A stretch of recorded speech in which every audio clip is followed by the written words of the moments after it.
Hi everyone, and welcome back to the Winfield Public Library. My name is Miss Choate, and today we're going to be learning the techniques to marble art. And with marble art, we can use a lot of different supplies. We can use nail polish, we can use food coloring, acrylic paints, and we're going to be taking those colors and we're going to be very carefully placing them on top of water. Then we will be dipping either paper, canvas, ceramics into the water, and when we pull them out, they're going to have a marbled look to them. So we're going to do a sheet, like a pan sheet, filled with water, and we're going to be dropping our colors into that. And we're going to play around with different things to add to our water to get our marbled. So go grab your supplies and let's get started. So the first thing you're going to need is a tray with some water in it. The deeper your tray and the more water you have in it, the further you could submerge your object. So if you were doing a mug, you'd have to be able to dip it completely, or you'd have to just kind of rock it on the surface. When we have a flat, kind of shallow pan like this, I'm going to be using some watercolor paper, and I'm just going to set it right on the surface and pick it up. So I'm not going to worry about submerging it. So we have different options. So this is the first one with some watercolor paper, and we're going to be trying some different supplies on top. So then I gathered some supplies. You can use nail polish, you could use ink, you can use acrylic paint, or even watercolors and food coloring. So whatever supplies you have around, experiment and play, and you'll see which one works best for you. So I'm going to start by dripping on my supplies, and you're going to try to gently place them on the surface. Don't just drop heavy. So you can see some of that's floating, some of it dropped right down. We want to try to get as much on the surface as possible.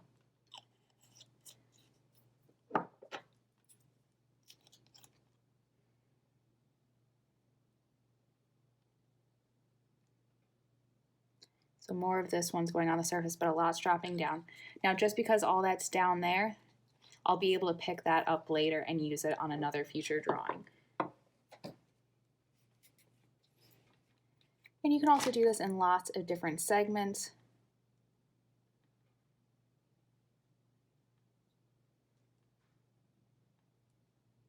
That one did really well.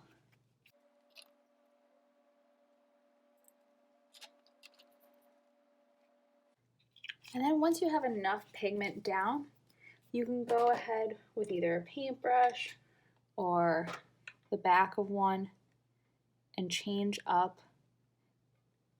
how it's flowing. So I'm taking the wood and I'm pulling this green into the blue, taking the purple, and you can move them around, make it more interesting.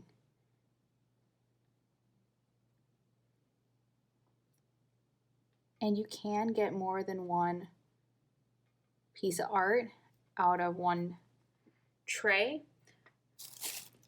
Do make sure that your paper is smaller than your container, otherwise it's going to be very hard. Otherwise you'll just put part of it in. So I'm going to gently place it on top. You don't have to leave it there long, and then we're going to gently pick it up.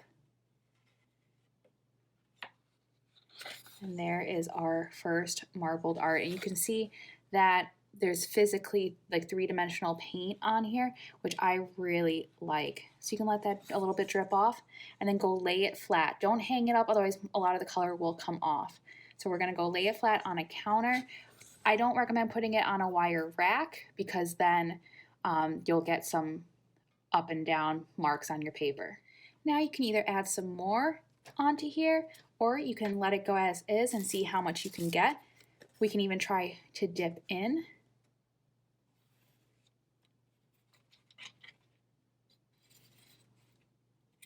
And you can see there's not much left on the surface. I got a little bit here, it's hard to see on the camera. Oh, got a little bit more on this side. So this one I could either play a little bit more, I can let it fall down. This is really experimental. No two prints are going to look the same. And you can also turn this into like a greeting card. You could write something on it later when it's dry. I like these as underpaintings a lot. So now you can either clean out your water or you can let this stay for your next one. So on my next one, I'm going to go ahead and I'm going to try my nail polishes and let's see how they do. Now you do have to work a little bit faster. And again, gently drop it. You can see how that's kind of like dissolving in.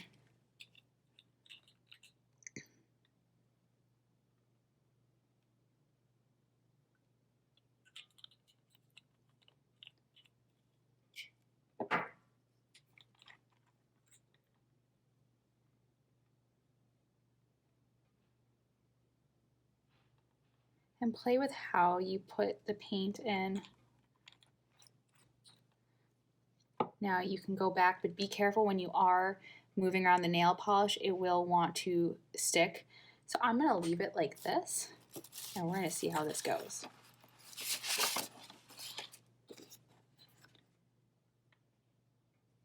I'm actually going to do this paper, and we're going to dip in. And we're going to pull it out. So if my thing would have been bigger, if my container, there's still some sitting there, and I can either dip the other way, which I think I will. So this is what I mean, it's playing. It's all how you play. Look how beautiful that marble came out. So this one you're gonna have to be much more careful with because you don't want it to stick to your countertops because it is nail polish.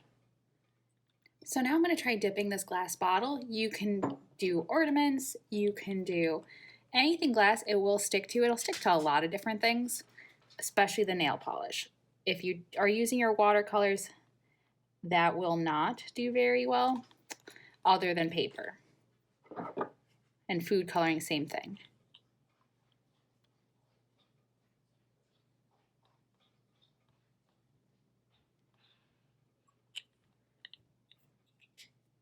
I'm just using my same colors. I would be careful limiting your colors because if you do too much, it can just look messy.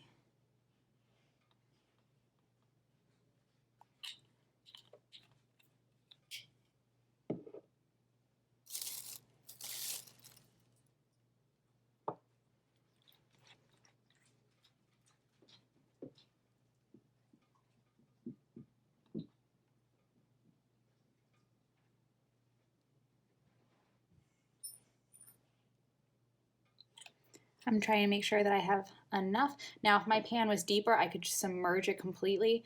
This, I'm kind of going to rotate it.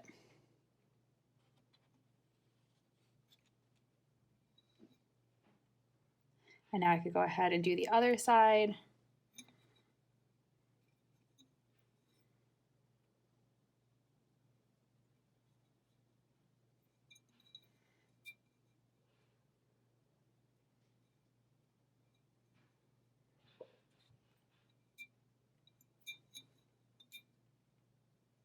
And if you had an area like this doesn't kind of have enough, I can go ahead and pour some more on there. Just give yourself something to put it on as you go.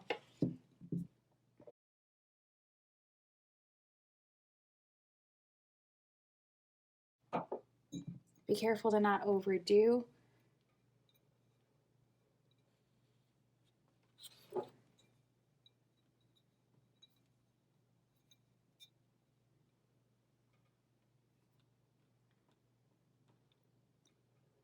And there we go. Now we have a really interesting looking bottle. It could be used as a vase to store things. And I'm just going to let this dry. Now if I want, there is some leftover, and I'm just going to stick some paper in there to get it.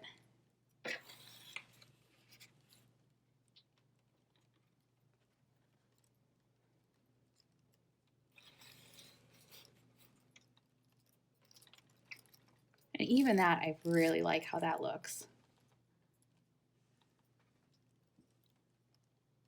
I'm going to try to do one more paper where I really want to have it submerged all the way under, where I go like that and I drop it in.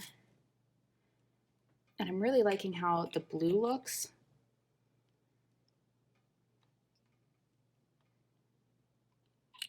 And you don't even necessarily need other colors. So I might just do a couple drops of the green. Did a little bit more than I anticipated, but that's okay. And now I really want to submerge it. So I might even cut this smaller.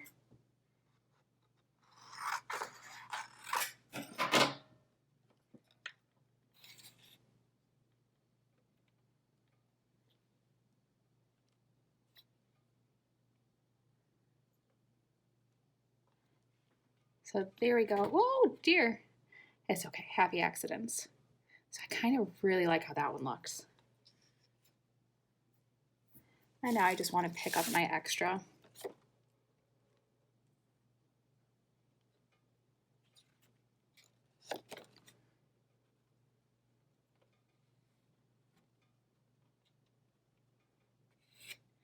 Once you've decided you're done, you want to be careful getting rid of your water because if there is nail polish a little bit left, you don't want to dump this down your sink.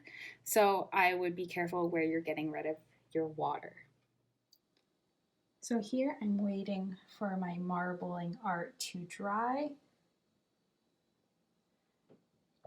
And if you open up your windows or put a fan on, that'll help it. But give it about the length of time you'd use for your nails to dry, but a little bit longer if it's on wet paper. The glass will dry faster than the paper. And here is our original ones with like the watercolors. They also turned out quite nice, but not quite the same level as like the nail polish as far as the marbling idea goes. So I hope you had fun making your marble art and learning some different techniques. I think my glass jar came out really cool. I might actually do this with all my jars. This was actually from pasta sauce and I just cleaned it out and saved it. Look how cool that looks. And I only used 3 colors of nail polish on this one. And it's already dry. It only took about an hour, maybe even less. And let's go ahead and let's check out how these are doing. So this was our watercolor piece of art. Now this one isn't as detailed, but I still like how it looks, and it's nice because it's everyday supplies that you have around the house. Then here's some of our nail polish ones. The paper is still wet, but the nail polish itself is dry. So they came out so beautiful. Now you could do calligraphy on top, which the Winfield Library has a video that I did from last summer. So you could do calligraphy once it dries. And there are so many different options of what you can do with these. They could be an underpainting or they could just be the art as it is. So if you enjoyed this video, give it a thumbs up, subscribe to the Winfield Public Library so you get notified every time they post a new awesome video, and comment below and tell us how it went for you. What colors did you use? What supplies did you use? We would love to know. And if it turned out really good, take a picture of it, post it on Facebook, and tag the Winfield Public Library and Choate Studio, and we would love to see your work. So hope to see you next time. Bye, friends.